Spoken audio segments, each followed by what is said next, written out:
Welcome to Baxter Yoga. Today I want to share with you a pose that I thought we had done a long time ago, but when I went back and looked at the archives, realized that we had not covered yet. And that pose is hunting dog pose. In our last video I showed you some variations on hunting dog, where you can keep a foot on the floor, or only do the leg, or only do the arm.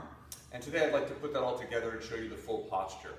I will mention that a common difficulty in this pose is lifting the leg too high when you bring it up. So I'll try to point that out to you as we go through the pose. All you'll need is a blanket and your sticky mat, and let's get started.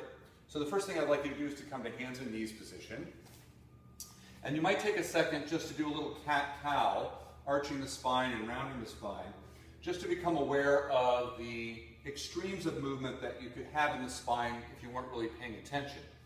And then bring your spine to a neutral position, so you have a little curve in the lower back, but not very dramatic. The head is neutral, and then bring your knees just a little bit closer together. Let's start by taking the right leg back behind us with the toes on the ground.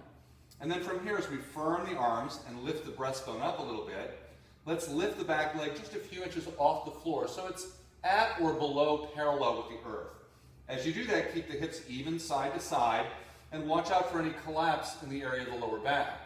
Firm your right elbow, come up onto your left fingertips, and then see if you can take your left arm forward without getting all wobbly. So you want to stay as steady as you can, keeping things nice and even for several breaths. I usually start with 6 breaths and I work up from there.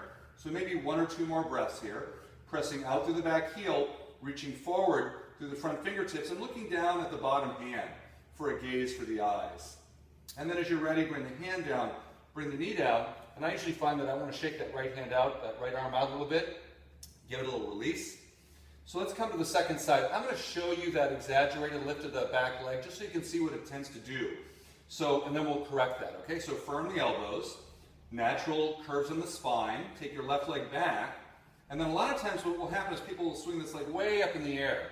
And when that leg goes up, the lower back tends to crimp and go down. So bring the leg back to parallel or below. Press out strongly, lift the breastbone up, come up onto your right fingertips, and then see if you can take the right arm forward while remaining very steady. So if there's a little wobble, that's okay, work with that. If you're very wobbly, you might bring the hand down or bring the knee down and work on one of the variations from our last video.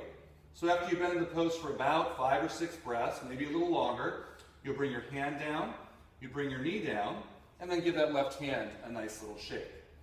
You can repeat that if you'd like. So you can do hunting dog pose twice through, but you may find that once in a practice is very sufficient. It's nice to release the wrists a little bit after you're done, just to let go of any tension that might have crept into the forearms and the wrist area.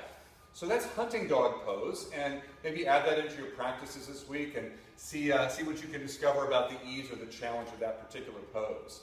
So that's it for today. Please always follow me on my website, baxterbell.com, for upcoming workshops and retreats in my local classes in Oakland. And then certainly check out the blog, Yoga for Healthy Aging, where we post 5 days a week.